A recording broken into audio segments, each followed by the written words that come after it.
Welcome to another in our series of Kehillat Israel podcasts. This is a recording of Rabbi Amy Bernstein's weekly Friday morning Torah study.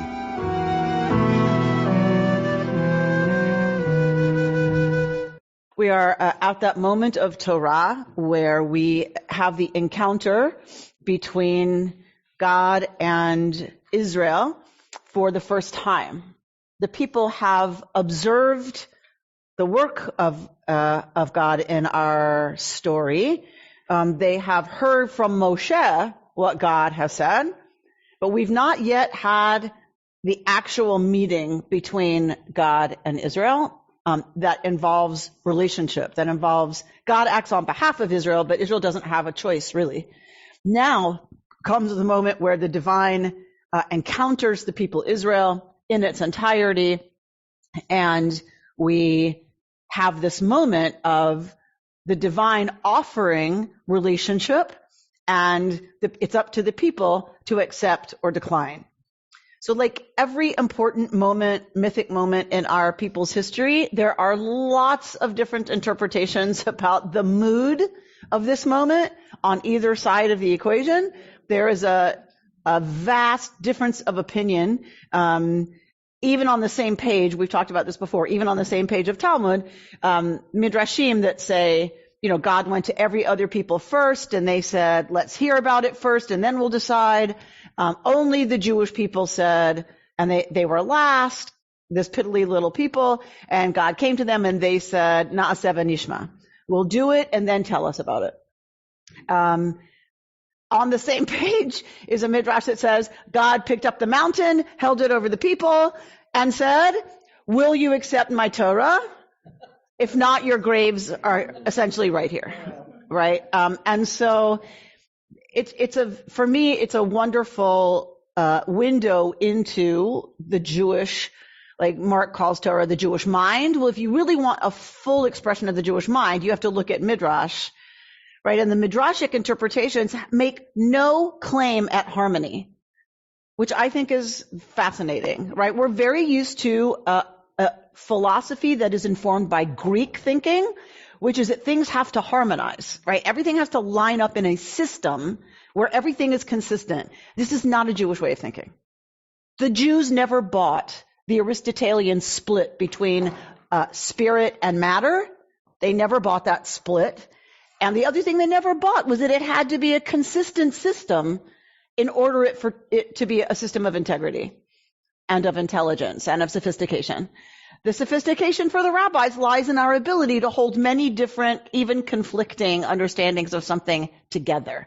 And I think, personally, there is not a more important insight that our people has to offer than that right now, given the situation in the world, given all of that. There is nothing more important than the ability to hold different, including conflicting interpretations of something at the same time and have those be in conversation, not needing to pick one or the other as being ultimately right. So there are all these different interpretations of the mood of Sinai and the mood of that encounter. We've looked at different parts of this text over the years. Yitro is a Torah portion packed with stuff. Not the least of which is Yitro, Moshe's father-in-law, in this parsha sets up the judiciary. Right? He tells Moses, you can't do it alone. You're listening to every single case and adjudicating every case. You're exhausted, and it's not fair to the people, which is a very interesting insight. Notice our judiciary, the Israelite system of governance, comes from outside the people. Right? It does not come from within the Israelites. And there's no problem with that in Torah.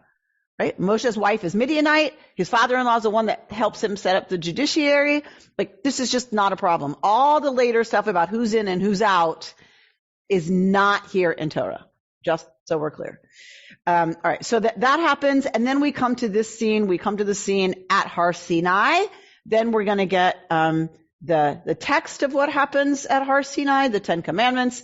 And then next week we see what happens, back at the ranch, while Moshe is getting like the rest of the Torah on Sinai. One of my favorite parshiot in the entire Torah is next week. All right, so let's look, but I wanted to, that my job this year has been to like kind of go with what draws me, It's an experiment. We'll see how this goes. But to go with what draws me right now and not try to figure out too much about why. And I do that with y'all. I figure out why when I'm in here talking about it with y'all. But so what's drawing me this year is a take on this text that and this happens like a lot now that I'm doing this, right? You've heard me say this a lot now, that I never really noticed before, that I never really paid so much attention to before. But I found this piece by Rabbi Aaron Lieb Smokler, the one we've been looking at, who uses the Sfat Emet. This is not the Sfat Emet. This is just her bringing her insight into these verses that we're going to look at. But I've never really thought these were verses like everybody else. I just kind of read over to get to the good stuff. And so I wanted to bring it to you because I found it very interesting, and I found her take on it very interesting. All right, so let's look at our text. We are just done with Yitro, with Moshe's father-in-law, leaving. So Moshe's father-in-law doesn't stay. He doesn't stay part of the people. Moshe wants him to. He leaves. He goes back to his people. There doesn't seem to be a problem. You can hang out together. You can be family together. You can do stuff together. You can advise each other, and then you can go back to your people and do what you need to do there. That's fine, right? So I just want us to notice this because this is what Christine Hayes from Hartman brought to us. All of this language about who's a Jew and all that stuff is so much later. It is just not here. Being Israelite is not the main point. They intermarried all the time. All the time. And it was not an issue. So sometimes it was an issue with the issue, but that's different. All right. Let's look at, good, someone got it. Let's look at 19. B'chodesh hashlishi, on the third month, let's say Bnei Israel me'eretz Mitzrayim, and the going out of the people of Israel from Eretz Mitzrayim, from the land of Egypt. Bayom hazeh. What does that literally mean? Bayom hazeh. This day. They went, Ba'u Midbar Sinai. They come to the wilderness of Sinai. It's not desert, it's wilderness. It's a little different.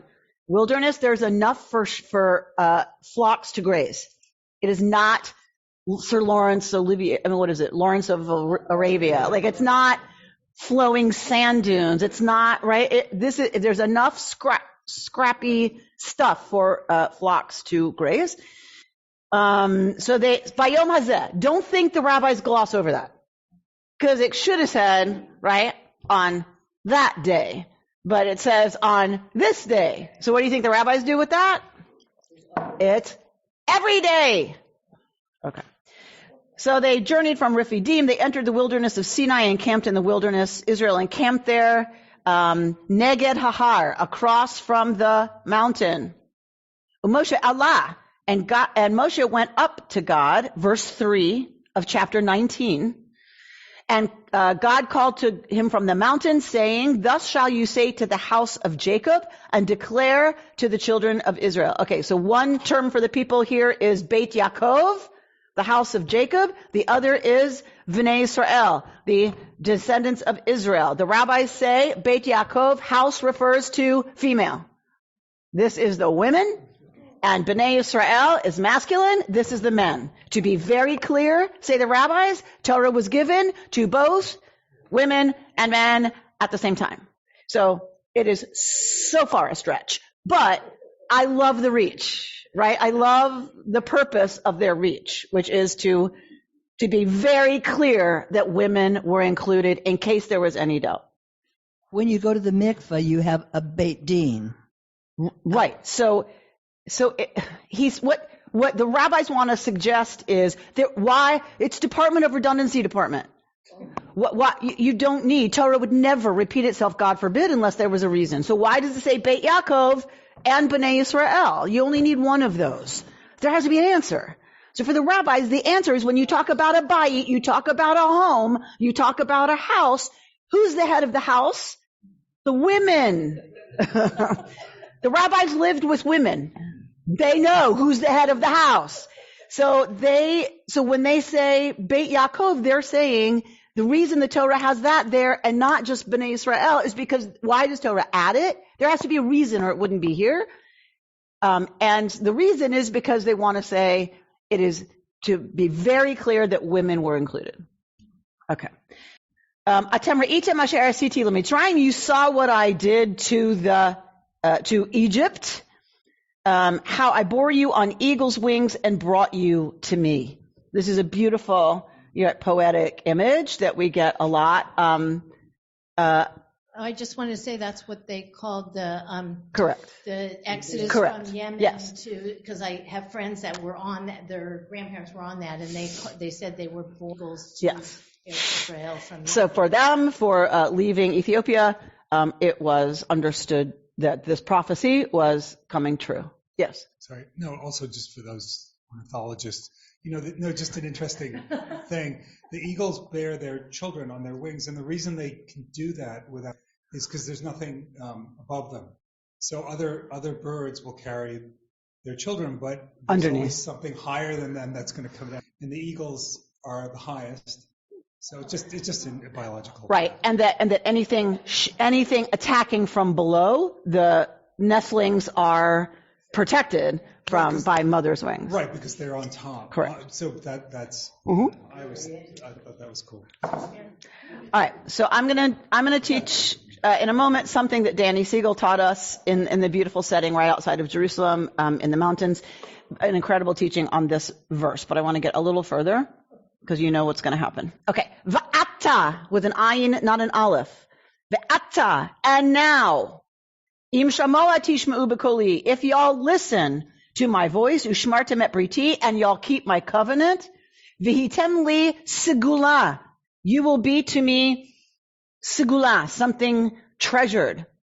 Mikol ha'amim, from among all the nations, ki li kol ha'aretz, for all of the world is mine, meaning all the peoples of the world belong to me. You will be sigula. You will be somehow special. Ve'atem tiyu li mamlechet kohanim, you will be to me a kingdom of priests, ve'goy kadosh, and a holy nation. These are the things you shall speak to Bnei Israel, to the people of Israel. And Moshe comes and speaks to the elders of the people, and puts before them all of these things that God had commanded him. And those assembled answered as one, saying, all that Yod-Heh-Vav-Heh has spoken, we will do. And Moshe brought back the people's words to Yod-Heh-Vav-Heh. And Yod-Heh-Vav-Heh says to Moses, I will come to you in a thick cloud in order that the people may hear when I speak with you, and so trust you ever after. Then Moshe goes down and reports those words, right? Wait, then Moshe reported the people's words to Yod-Heh-Vav-Heh. We've talked about this before, how everything is very confused. Everything's up and down. How can he go down when he's already been down, but then he goes up, but he's already up. He's already reported. Why is he reporting it? What is happening? And that this is not that they had bad editors, right? Editing has not changed all that much in thousands of years. It's a question of what is your goal in editing. And the goal in editing this section seems to be a literary device that makes it unusual. It's not the straightforward, clear, linear explanation of what happened, because that doesn't apply here. This is a different moment in time. This is a different kind of moment in time. This is entirely outside of the norm, and so it's all kind of tangled up and jumbled. That is how rarely the redactor is demonstrating that this is completely unusual. Okay? And God says to Moshe, go to the people. Okay, here we go. Go to the people and warn them to stay pure today and tomorrow. Let them wash their clothes. Let them be ready for the third day. For on the third day, God will come down in the sight of all the people on Mount Sinai. You shall set bounds for the people round about, saying, beware of going up the mountain or touching the border of it. Whoever touches the mountain, mot yumat, shall surely die. Without being touched by either, meaning if someone touches the mountain, they will be killed, but you can't touch them either. Right? Once they touch, you can't touch them. So it is capital punishment, essentially, because it's treason.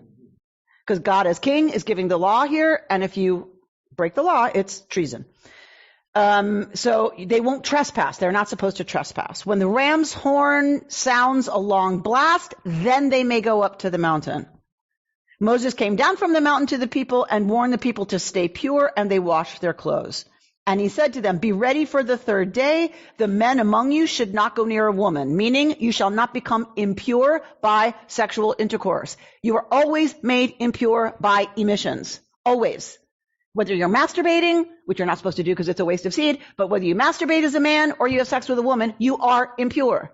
A woman becomes impure because of being exposed to semen. So this is not about don't touch women, which is just crazy that it gets read that way. But this is about you are supposed to stay pure. That means you shouldn't be engaging in activity that will render you impure. It's kind of a department of duh, right? So I don't know why people need to tangle that into something else. Okay. On the third day, as morning dawned, there was thunder and lightning and a dense cloud upon the mountain and a very loud blast of the horn, and all the people who were in the camp trembled. Moses led the people out of the camp toward God, and they took their place at the foot of the mountain. Now Mount Sinai was all in smoke, for Yud-Heh-Vav-Heh had come down upon it in fire. The smoke rose like the smoke of a kiln, and the whole mountain trembled violently. The blare of the horn grew louder and louder. As Moses spoke, God answered him in thunder. Moshe speaks, God thunders. You just have to love that image, right? Moshe speaks. How does God answer? In thunder. Of course, right? I mean, right. Yud-Heh-Vav-Heh came down upon Mount Sinai on the top of the mountain, and Yud-Heh-Vav-Heh called Moses to the top of the mountain, and Moses went up. So there is Afelah, there is a dense cloud on top of the mountain that contains a concentrated essence of the divine. Only Moshe can go there. Only Moshe, right, can approach that. And God said to Moses, go down, warn the people not to break through to Yud-Heh-Vav-Heh, to gaze, lest many of them perish. The priests also who came near Yud-Heh-Vav-Heh must stay pure, lest Yud-Heh-Vav-Heh break out against them. But Moshe said to God, the people cannot come up to Mount Sinai, for you warned us, saying, set bounds around the mountain and sanctify it. So God said to him, go back down and come back together with Aaron, but let not the priests or the people break through to come up to Yud-Heh-Vav-Heh, lest God break out against them. So notice this language. And Moshe went down to the people and spoke to them. And Bert is very sad that we are not going on to what's next in chapter 20, which is the 10 Commandments. Okay, because this is where I want to hang out for a minute. First of all, back to our verse about bringing them on eagle's wings. We learned with Danny Siegel this incredible teaching. It's from the Midrash that says, what does it mean that God brought them on eagle's wings? It doesn't mean out of Mitzrayim. That's not what it means. What God did was a miracle. God brought them as if on eagle's wings to the promised land. Let them see it, touch it, taste it, and then took them back to Egypt and said, now tell them to move forward. That they had to have a taste of what they were moving towards, to give them the courage, the strength, the energy, the trust, the motivation to leave Egypt, which was an incredibly terrifying, right, in this rabbinic imagination, in this midrash, an incredibly terrifying possibility, right? And we talked a little bit last time about what does it mean to leave Egypt, and aren't we all terrified to actually begin the transformations that we say we want so badly, about being free and about being able to make choices and be spiritually mature human beings. Yeah, we talk a big story. When it comes to actually making those changes, actually taking the steps to leave Egypt, not so much, right? It's terrifying. And so I love this midrash that has deep compassion for the people. So all y'all who are all over compassion for the people last week. Here's a beautiful midrash that says they could not possibly have been expected to do what was going to be necessary to leave Egypt had God not made this miracle of bringing them as if on eagle's wings to the promised land, having them see it, feel it, know that it's real, and then taking them back. And so Danny said, this is the rabbinic understanding. Where is this found? This is found in the Talmud when we're talking about Shabbat. They quote this verse when they're talking about Shabbat. What's the connection? Why Shabbat? It is a taste of what's possible. It is the taste of, if we do Shabbat every week, it's a taste of what the world could look like. It's a taste of the kind of people we could be. And so we need that every week, say the rabbis, so that we can hopefully go out in the world and make the world look a little more like what we say we want. So that we can go into the world acting a little more like the people we say we want to be. You can't just do that in a vacuum, is what this midrash is saying. You can't do that stam. You're just going to say, I want to be a better person, so I'm going to, reflect on that. It doesn't work that way. You have to actually enact and get a taste of what's possible, and that is the motivation to continue to move forward. A beautiful teaching that I think is resonant for us in many ways that I'm still not sure about all of them. So we're looking at Rabbi Erin Leib Smokler. She is head of Yeshivat Maharat. Rabbi Dr. Erin Leib Smokler, let me be clear. She's the spiritual guide and dean of students at Yeshivat Maharat. Okay. So I'm going to skip her intro. We just read these verses, right? She's pointing out, go to the people and warn them to stay pure. Let them wash their clothes. Let them be ready for the third day. Set boundaries, right? They can't go up. They can't touch it. Whoever does will be put to death. They wash their clothes. And Moshe says, don't go near a woman. Be ready for the third day. All right. And so she says, what must the people know before they experience the ultimate intimacy? So this is the moment of ultimate intimacy. This is the moment where the covenant relationship is formed and is still in place thousands of years later.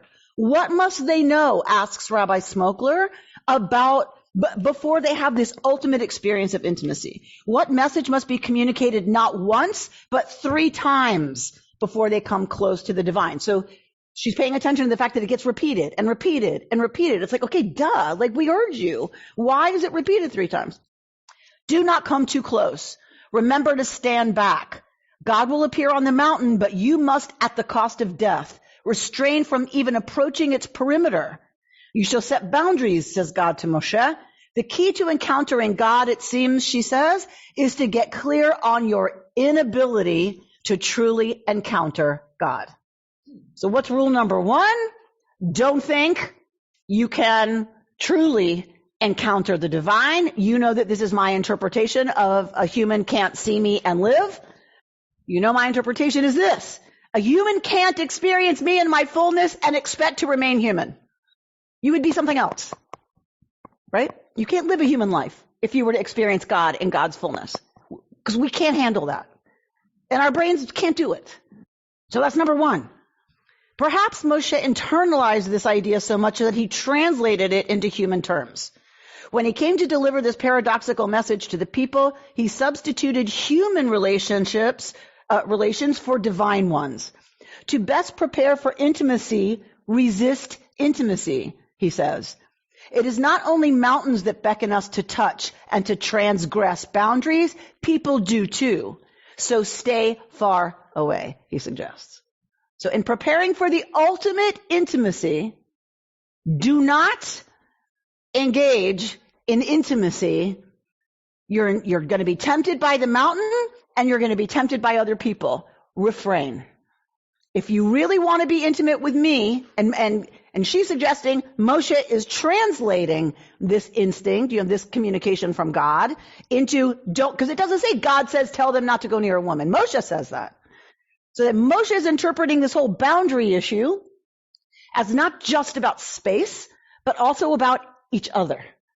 I wonder if some people saying they just cannot believe in God are really expressing what you've just said. We're incapable of experiencing God. Our minds can't do that. Well, we can experience something of the divine. Yes. Not in its fullness, because Right. it would blow us apart. But we can all say that we don't believe in a white guy in the sky with beard who zaps things down with thunder every time. But the concept of God is just so powerful. it's impossible to put your mind around.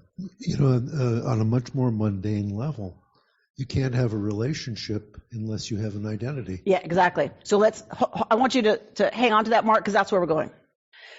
This dance between distance and closeness, or this precondition for abstinence in the pursuit of intimacy, echoes Moshe's own introduction to God back at the burning bush.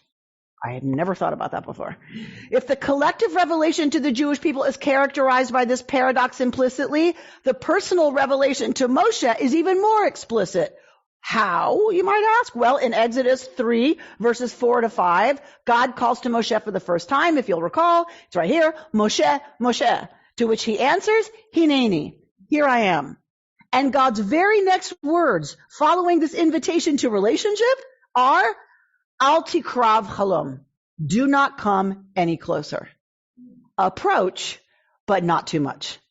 Establish a relationship, but observe its boundaries. What a delicate balance to strike. So I think this is where Mark is going, and she's going to say more. And Mark, you, of course, can say more. But this idea is, if you want to be in a relationship, terrific, and there have to be boundaries around you, around the other person. There has to be careful observance of those boundaries. And when we cross too much, we would call that codependency, right? I take an Advil when my partner has a headache, right? This is very lesbian. Oh my God. It's so ridiculously lesbian. So, right? Put on a sweater. I'm cold, right? So this is codependency, is when we don't observe boundaries around you are you, I am I, we are separate, and it is only across that separateness, and in some ways through that separateness and that clear understanding of healthy boundaries, that is the only way we achieve true intimacy.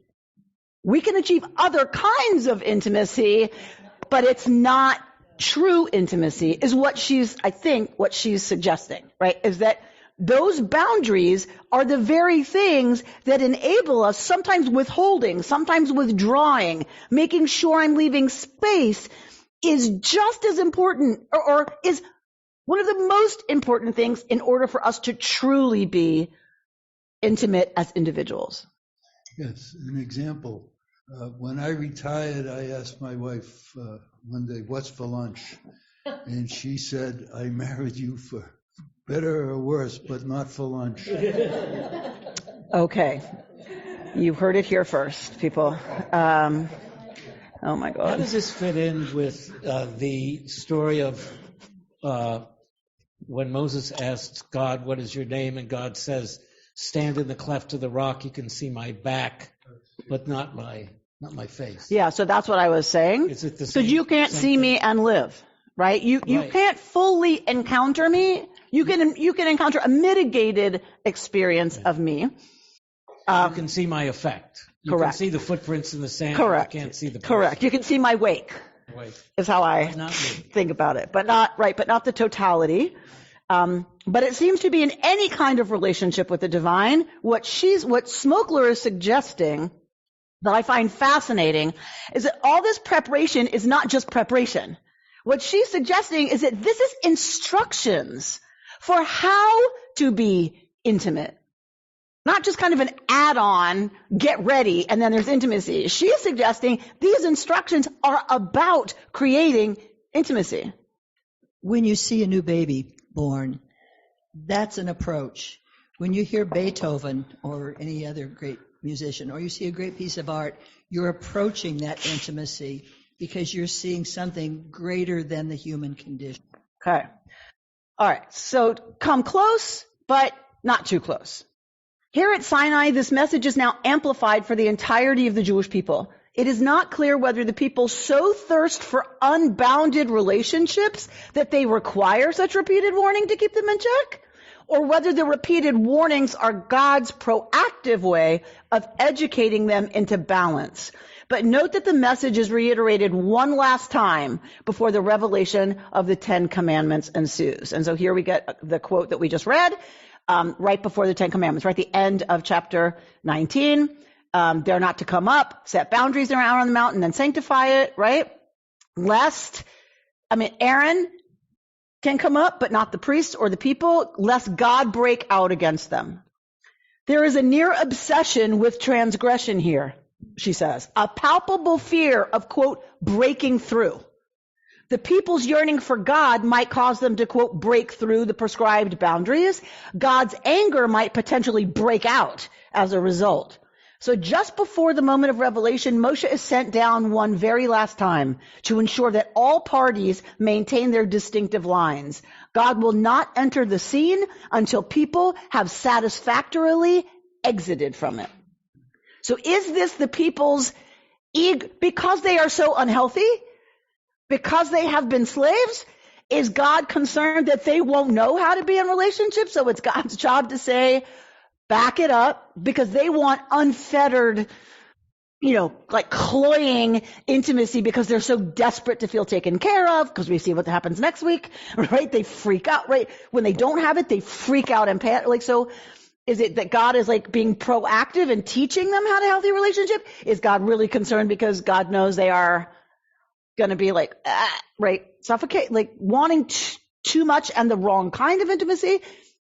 You can read it either way, I think she's saying, but it's something about that. Like God it's like saying this people is going to break out or, break through, and then I'm going to break out. And I don't want that to happen.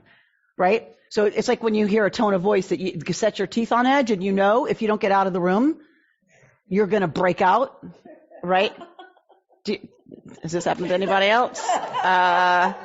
Okay. It might have happened recently to me. Yesterday that, right? So it's like, okay, I know they're breaking through in a way that it like it's like I need to go so I don't break out. Okay. Why such an insistence on distance? Why the need for such repetition and reiteration? Why condition the divine revelation on human retreat? I submit that this was the beginning of the revelation, not in rules about human conduct, but in rules about human relationships. In circumscribing the mountain in this way, ensuring that the Jewish people would gain intimacy with God without transgressing God's boundaries, God was setting in place an enduring lesson regarding relationships of consequence. They always require room to breathe. They always demand enough separation to maintain a sense of distinction.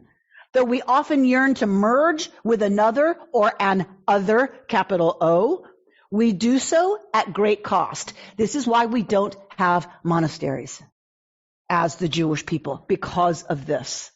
There's a temptation to unify completely with an other, capital O, and not do anything else. To just stay in that delicious state of union and completely dissolve one's own sense of boundaries and of time to be with the other, capital O. This is not Jewish. We do it once a week. Once a week. Okay, that's fine. You still have to cook. You still have to feed the children. So even though we do it once a week, we don't do it alone on a mountaintop. We do it around a Shabbos table where we sing and we dance and we just schnapps and, right? It's still engaging in relationships, in community, in family, in all of that. Okay. Yes, David. So I just had you're familiar with the Karen Armstrong? Yes. So I just had a thought.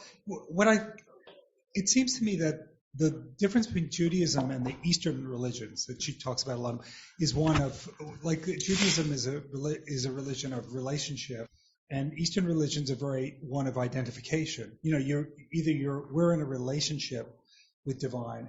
With most Eastern, you're identifying yourself as a divine. I'm godly within, but as opposed to I'm in relationship with divine. And it just, I don't know, I was just thinking about that as you were saying that. That we have a very ingrained, respectful anxiety that doing the former is dangerous. Yeah. Right? That totally identifying with the divine, melding and becoming a part of that is not the goal for us, right? That there's a danger to that. as human beings and human communities that puts things out of balance. That as human beings, we need lots of things. One of them is union, maybe to some degree, with God, maybe 3 times a day even, right, in davening. And we need other things. We need to fix the kid's bicycle. We need that. It's good for us to be involved in fixing the plumbing. It's good for us, right, to cut down a tree in the backyard that's about to fall. Like, this is healthy for us. And being in relationship to other just regular old humans is a really important aspect of what it means to be a healthy, mature, spiritual, embodied being. So, religion is almost a hunger for the ineffable, but identification with it is sort of like we're hungry for it, and it's and maybe Judaism and other religions are a way to relate to the ineffable. But identification is it's just interesting. I don't know what else. It is. It's fascinating, right? It puts her books in a new light for me. Yeah, and it's why we love this stuff, I think. I just want to say that, and next comes the 10 Commandments, and it feels like the 10 Commandments and the mitzvot are about relationships, really, with ourselves, with God, with other people, with the earth. Yeah, half of the 10 Commandments are directly about our relationship to the divine, and the other half are about our relationships with other human beings. And all of it is challenging to actually uphold. Isn't Kabbalah the point where we unify with God more than like the legal laws? You know what I mean? There is a definite hunger on the part of the Kabbalists to experience intimacy with the divine in a different way. They, of course, would have fulfilled all of halakha very carefully. They would have observed halakha very carefully. And there is this very big pull by them to unify, but they still have to go home to their wives and kids. So yes, I think that's part of the impetus of any kind of mystic is to unify with the divine. And it's made very clear you can't study Kabbalah till what age? 40. By the time you're 40, you have 6 kids. You're very grounded. That's the reason you can't study Kabbalah until you're 40, is because you need to be mired in the responsibilities of adulthood to keep you from flying off into, whatever. And there's a lot of criticism of Kabbalah for this reason, and it's why we have the Misnagdim, right? It's why we have the folks who pushed back against all mystical experience, saying that is not Jewish. That's not us. We don't do that. Right? So after the Kabbalistic period, that's what comes, is a big push against it because it was seen as too dangerous for this, I think for this exact reason. In the 10 Commandments where we're not going, I believe that you had to bring up anyway. When you talk about Shabbat, the command is you shall do your work, not my work. Okay. We are partners. Exactly. Okay. As if somehow there is that separation. Right. You're not me. All right. So in this yearning to merge with an other, we flatten ourselves and we trample those we love. We suffer the confusions of convergence and the suffocations of possession. The great irony and delicacy of intimacy, we learn, is that it is born of just the right amount of distance, just the right amount of respect for the other party's otherness and our own. This balance can be so very hard to maintain, and so we must be reminded over and over again to responsibly come together. We must stay a bit apart. You shall set boundaries. This was the great revelation before the revelation. Because in losing ourselves in the other, capital O, we've just talked about at great length the dangers of that. But the other danger is when we need too much to be intimate, too much with another person, and don't give them their boundaries, and don't keep our own boundaries, and take care of ourselves the way we need to take care of ourselves, and look to someone else and intimacy with them to do it. What happens is we flatten them, we smother them. That is not intimacy. That is need. That is something's lacking in me that I'm expecting you to fulfill by being all up in my face all the time, right? That is not intimacy. It gets confused for intimacy. I think what Smokler is saying is that this is a profound teaching. All these things about separateness and boundaries is a profound teaching about how to actually be in healthy relationship. Mark? One of the, I think if you take the whole story from the slavery in Egypt up and through this, it becomes part of the bleeding obvious that, in a way, all of this has to do with a kind of metaphor for the development of an individual human being, or the development of an individual human being is a metaphor for this.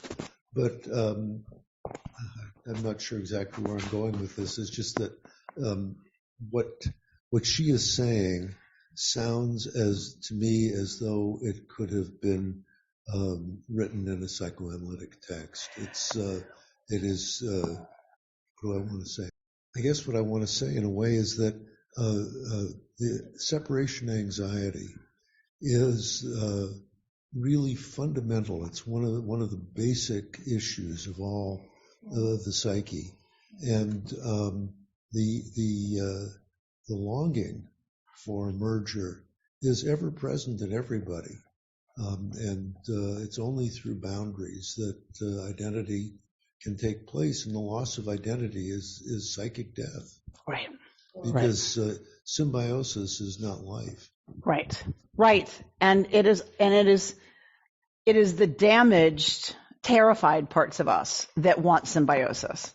When we're healthy and thriving, we want intimacy. Right. And that's the continual learning, which is why we study it all the time, is because, right, we have to be reminded all the time of the difference. It's like, okay, we got that. Okay, moving on. Well, now we're going to look at Joshua. I mean, I know Judas really wants to, but the rest of us are going to keep coming back to Genesis through Deuteronomy, because we have to hear it over and over and over and over. We have to hear the important lessons all the time. And that's the work, is that we hear it at a different level each time we come back to it, right? And we continue to spiral, hopefully, towards becoming, right, healthier, more whole human beings. It meant more this time with this commentary than it ever has before. Yeah, it was really powerful for me too. Thank you. So let's look at her last words, because I love them too.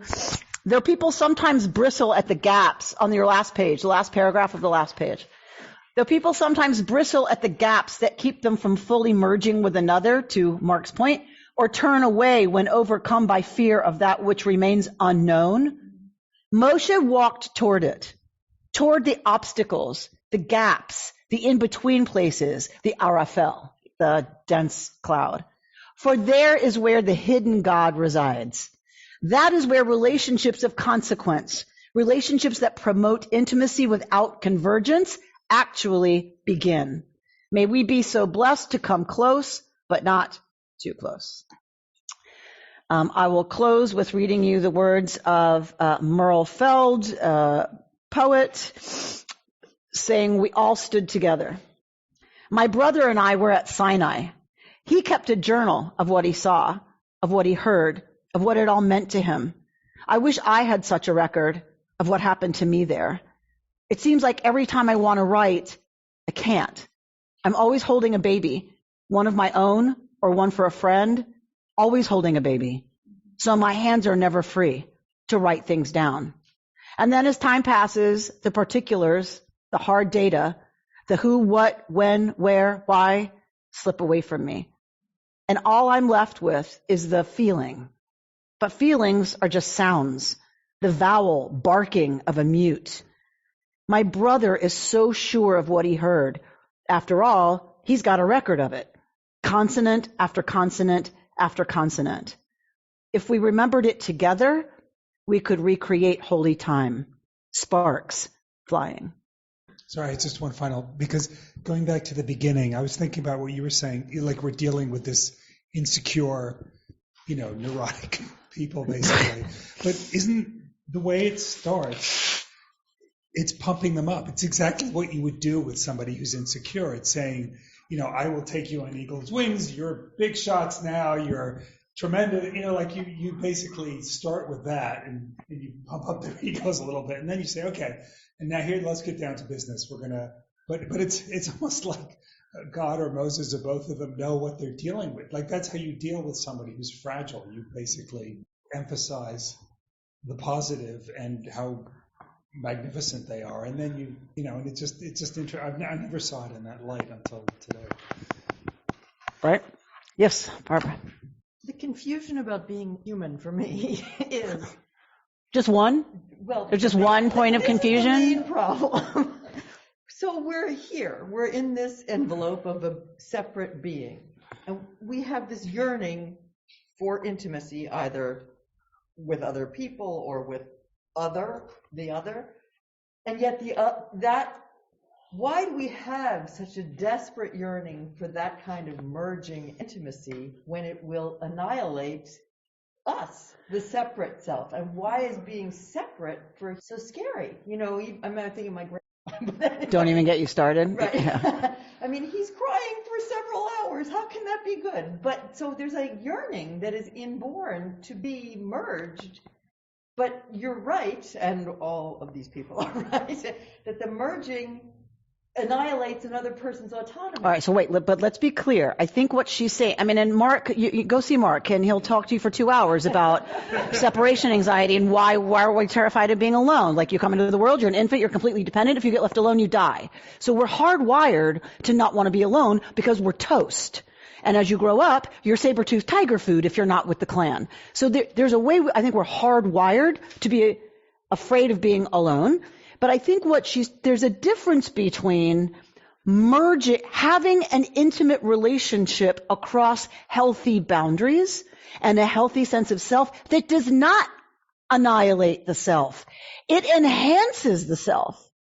When we are loved truly by another human who is healthy and whole and has good boundaries, and I have mine, when we choose to be intimate and cross those lines, that is a good thing. That is a healthful, healthy thing. The oxytocin everything that happens is a good thing. What she's saying, I think, is that we leap over these lines of Torah because we want to get to the good stuff. We want to get to the intimacy. Right? We want the orgasm. We want the intensity of union because it is so pleasurable. And that's fine. But I think what she's saying is what we often don't talk about is how you get a healthy intimacy that is not annihilating of the individual self, right? And what she's saying is these initial verses are a teaching about the relationship that God is now inviting the Israelites into, humanity into. It's not just introduction. This is instruction, which is the thing that blew my mind, right? I never thought about that. These are not just, okay, here's what you have to do to get to the good stuff, right? That's not the point. This is part of the good stuff, is you have to start with healthy boundaries and a healthy sense of self and your own full life. And then you can bring me into that and I can bring you into mine. We can't be that for each other. That's codependency. That is annihilating of the self, right? Is I want to get lost in you because I don't feel safe to do that on my own. And it's not safe to stay alone all the time.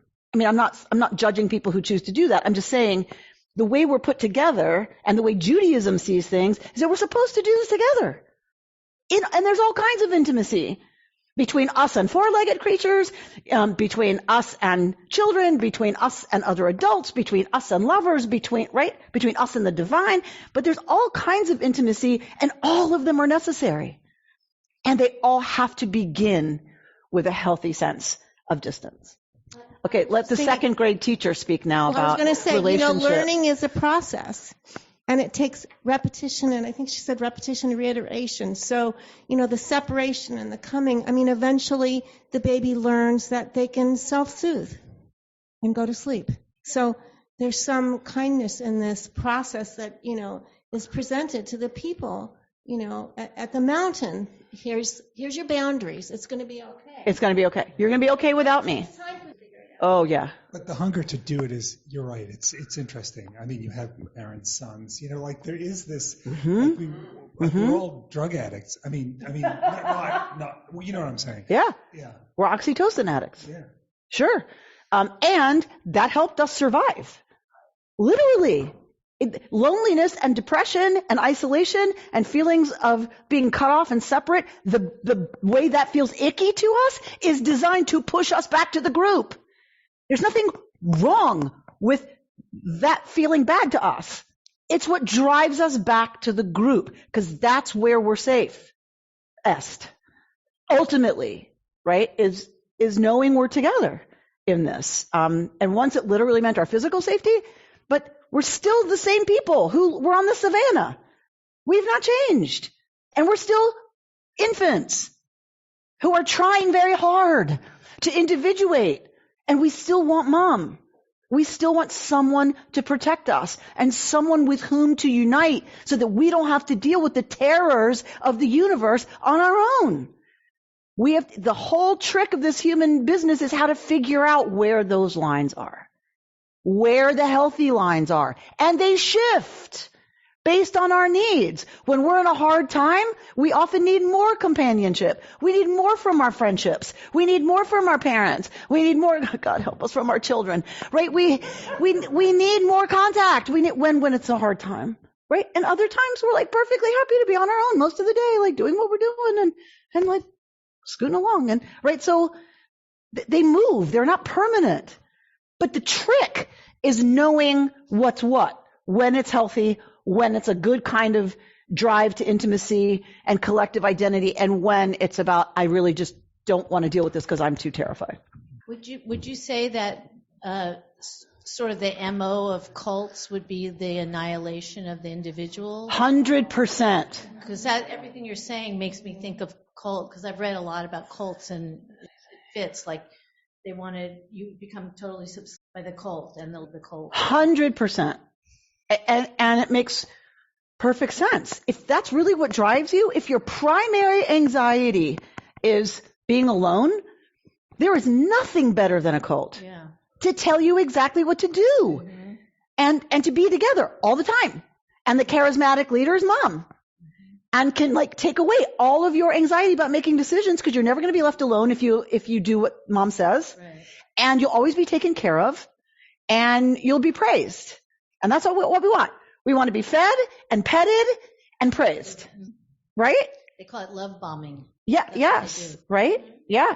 And look, we need to do a lot of good love bombing around here too, because there's a healthy level of that, of people feeling like they belong and are included in all of that, right? So, what was I going to say? I also feel like this is, and okay, I know it's a whole other conversation. I swear I won't go down the hole, but I think this is also the real attraction of totalitarian regimes, which we are right on the edge.